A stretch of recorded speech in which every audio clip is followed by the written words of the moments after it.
Pop star Sidhu Moosewala 29 మే 2022న మున్సాలోని జవాహార్కే గ్రామంలో 28 ఏళ్లలోనే కారులో గుర్తు తెలియని కొంతమంది కాల్చి చంపేశారు.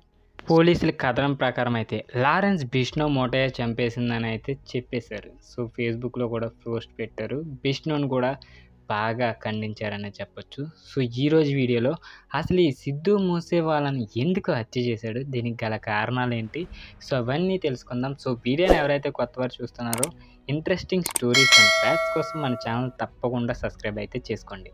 ఇక టాపిక్లోకి వెళ్ళిపోదాం. అది సాయంత్రం 5:10. సో మూసేవాళ్ళ తన బంధువైన గుర్ప్రీత్ సింగ్ వాళ్ళ పక్కనే ఉంటారు, గురుద్వార్ సింగ్తో కలిసి తన ఇంటికైతే బయలుదేరాడు. మూసేవాళ్ళ తన బ్లాక్ మహేంద్ర థార్ ఎస్యూవీని బర్నన్లోని తన మేనత్ ఇంటికైతే వెళ్తున్నాడు. సాయంత్రం 5:30 గంటలకు ఎస్యూవీ జవహార్కే చేరుకున్నప్పుడు మరో 2 కార్లు అడ్డుకున్నాయి. ఈ ఘటనలో దాదాపు 30 రౌండ్ల కాల్పులు అయితే జరిగాయి.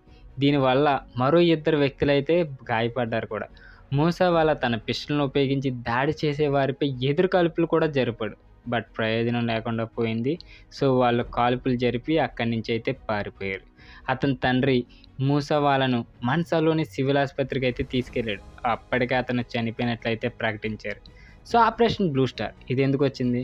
సో అక్కడ ఆమ్ ఆద్మీ పార్టీ నగ్గిన తర్వాత ఆ రాష్ట్రంలోని 424 మంది వ్యక్తుల్లో మూసేవాళ్ళ కూడా ఉన్నాడు. సో ఆ భద్రత తగ్గించమని సో వాళ్ళకి హై సెక్యూరిటీ అయితే ఇచ్చారు. అప్పటి వరకు అయితే ఎక్కువ సెక్యూరిటీ ఉండేది. సో ఆమ్ ఆద్మీ పార్టీ వచ్చాక ఆ 424 మందిలో మూసేవాళ్ళకు కూడా సెక్యూరిటీ భద్రతని తగ్గించానని అయితే చెప్పారు.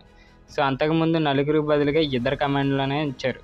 సో ఆ సంఘటన జరిగిన సమయంలో మూసేవాళ్ళ కమాండర్లతో తన బుల్లెట్ ప్రూఫ్ వాహనం కాకుండా మరో 2 అతనితో కలిసి తన ప్రైవేట్ కారులో అయితే ప్రయాణిస్తున్నారు. సో అతని స్నేహితుల ప్రకారం అతని థార్ ఎస్యూవీ 5 వ్యక్తులకు వసతి కల్పించలేని కారణంగా మూసేవాళ్ళ తన భద్రతను అతనితో పాటు తీసుకెళ్ళలేదు. సో అప్పుడే అతనికి ఒక కాల్ అయితే వచ్చింది. సో ఇక అదే ఇంకా చంపాలనుకున్నప్పుడు పథకం అయితే పని. ఇక పోలీసుల వివరాల ప్రకారం ఏంటంటే 2021లో అకాలీ యూత్ నాయకుడు విక్కీ మిద్దు కేరా హత్యకి అయితే ప్రతీకారంగా మూసేవాళ్ళను చంపినట్లు బిష్నో గ్యాంగ్ అయితే చెప్పేసింది.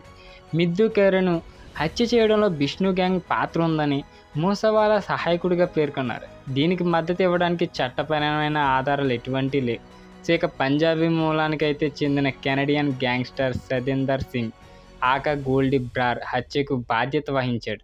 సో అతనే ఈ ప్లానింగ్ అంతా ఇచ్చింది. అతనే గోల్డీ బ్రార్. సో ఇతను బిష్ణు యొక్క ఫ్రెండ్.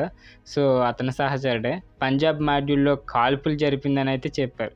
ఇక బ్రార్ అయితే విష్ణు ఇద్దరిపై భారతదేశంలో క్రిమినల్ కేసులు అయితే చాలా ఉన్నాయి. ఇక పంజాబ్ పోలీసుల తర్వాత బిష్ణు ప్రమేయాన్ని కూడా ధృవీకరించారు. సో ఇంకా దోపిడీ ప్రయోజనాల కోసం గ్యాంగ్స్టర్ నుండి మూసేవాళ్ళకు హత్య బెదిరింపులు వస్తున్నాయని మూసేవాళ్ళ తండ్రి అయితే చెప్పాడు. ఇక మేకా సింగ్ కూడా దీన్ని ధృవీకరించారు.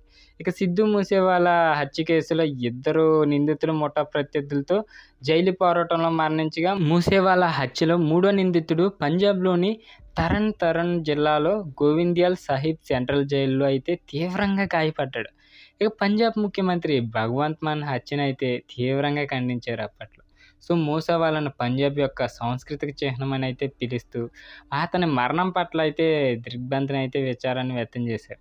ఇక బాధిత కుటుంబాన్ని అయితే ఓదార్చాడు. 2 రోజుల ముందు పంజాబ్ పోలీసులు మూసేవాళ్ళ భద్రతను ఎందుకు తగ్గించారనే దానిపై మాన్ దర్యాప్తును అయితే ఆదేశించాడు. సో హత్యపై దర్యాప్తు చేయడానికి Punjab, Haryana high court sitting judge నేతృత్వంలో న్యాయ కమిషన్ ఏర్పాటు చేస్తున్నట్లు కూడా ప్రకటించారు. అనేక మంది ప్రముఖులు సోషల్ మీడియాలో తమ సంతాపాన్ని అయితే తెలియజేశారు. ఇక హత్య జరిగిన ప్రదేశంలో AN-94 Russian assault rifle pistol నుండి బుల్లెట్లు పోలీసులు అయితే అది కనిపెట్టారు. ఇక ఉత్తరాఖండ్ రాష్ట్రానికి చెందిన 6 అనుమానితులను పోలీసులు అదుపులోకి అయితే తీసుకున్నారు. ఇక మే 30న గురుద్వారా శ్రీ హేమ్కుండ్ సాహిబ్ యాత్రికుల మధ్య దాక్కున్న హత్య నిందితుల్లో ఒకరిని పంజాబ్ పోలీసులు అదుపులోకి అయితే తీసుకున్నారు.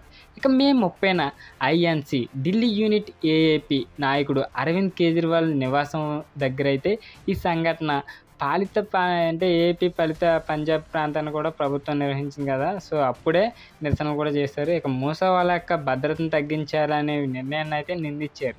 సో ఇక అతని పోస్ట్ మార్టం 5 వైద్యులు అయితే నిర్వహించారు. ఆ సంఘటన కూడా వీడియో తీశారు. పోస్ట్ మార్టం నివేదికల ప్రకారం అయితే మూసేవాళ్ళకు 19 బుల్లెట్ గాయాలు అయితే అయ్యాయి. ఆ గాయాల కారణంగానే కాల్చిన 15 నిమిషాల్లోనే అతను మరణించాడు. ఇక మూసా వాళ్ళను మే 31న అతని పూర్వీకుల గ్రామంలో దహనం చేశారు. అతని వ్యవసాయ భూమిలో అతని అంత్యక్రియలు కూడా జరిగాయి. జూన్ 3న బిష్ణు హత్యలో పాలు పంచుకున్నట్లయితే మూసా వాళ్ళతో తనకు శత్రుత్వం ఉందని అయితే ఆరోపించాడు. ఇక జూన్ 8న మాన్సాలోని ఒక భోగ్ వేడుక ఏర్పాటైతే చేశారు. సో ఇక జూలై 3న అంకిత్ సిర్సా హత్యలో కూడా పాల్గొన్న కొంతమంది గుర్తు తెలియని వ్యక్తులు ఢిల్లీలోనే అరెస్ట్ చేశారు. సో జూలై 20న మూసా వాళ్ళ హత్యలో ప్రమేయం ఉన్నట్లు అనుమానిస్తున్న గ్యాంగ్స్టర్లు మన్ప్రీత్ మన్ను, ఇక జాగ్రూప్ రూపా పంజాబ్ పోలీసులతో అయితే కాల్చి చంపడ్డారు. ఇక జూలై 26న పంజాబ్ పోలీసులు పరారీలో ఉన్న చివరి షూటర్ దీపక్ ముండిని అరెస్ట్ అయితే చేశారు. సో అప్పటికే బెంగాల్ నేపాల్ సరిహద్దు దగ్గరలో సెప్టెంబర్ 11న అతను అరెస్ట్ చేసినట్లయితే చెప్పారు. ఇక దీంట్లో రాజకీయం బాగానే జరిగింది. ఇక ఆమ్ ఆద్మీ పార్టీయే దీన్ని విమర్శించిందనే చెప్పొచ్చు. సో నిజం చెప్పాలంటే ఇతని హత్య మామూలుగా అయితే జరగలేదు.